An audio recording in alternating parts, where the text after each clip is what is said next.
Hi there, my name is John Stevens, pastor of Zion Lutheran Church in Oregon City, Oregon, and we're part of the ELCA, and this is Dollar Store Children's Sermons, where we take a look at the lectionary text and we tie them to an item from the Dollar Tree. And this is for the narrative lectionary, the 20th Sunday after Pentecost, and we're looking at Deuteronomy chapter 5 and a little bit of chapter 6. We're looking at the Ten Commandments, and we're looking at the Shema, the love the Lord your God with all your heart and with all your mind and with all your soul.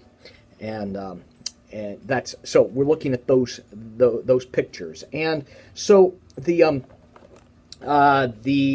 item I'm using from the Dollar Tree is this bead kit, and this bead kit it comes with beads, and it comes with a picture guide, and it comes with ways that you can make a picture using this bead kit.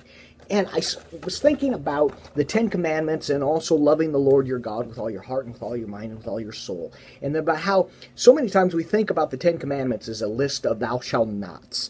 And this idea that it's like you just check, like somehow that it's a checklist. That you check it off, now I'm doing good, check, check, check, check. And then with the Shema, love the Lord your God with all your heart, with all your mind, with all your soul. Okay, I've done that, check, check, check. But it's more than that. It's not a checklist just to get things right. It's this God wants to be in relationship with us, and when we live into that, we start to create this bigger and better picture of life. Godly Play calls the Ten Commandments a better way, that God gives us a better way to live. And this bead kit, the reason I'm using this is that we take individual beads. They're pretty and they're nice and they're neat. But when you start to link them together, and you start to put them together, and you start living together, they create a picture. They create something that's important. They create what you can see. And it's almost like the bead kit lives into what it's supposed to be when you put it together.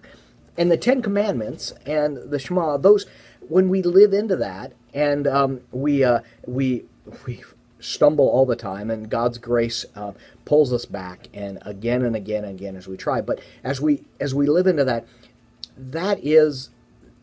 it paints a picture of what God wants for us in our life. It's this better way that it's better that when we live in community with one another, it's better that when we worship God, that we have this one God that we know, and that God wants us to rest, that we get to do these things, and that helps us live out our lives in a fuller picture.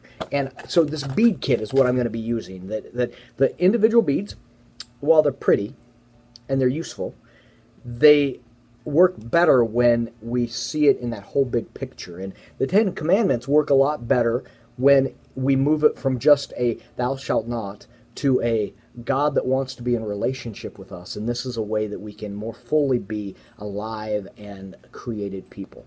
So anyway, some language in there that I'm gonna have to shift a little bit, because created to be God's people might be a little more, I don't know. I'm playing with it. It's springboard. So I hope this can help you in your own thinking around these texts. And as always, thanks for stopping by, and I hope you have a blessed week.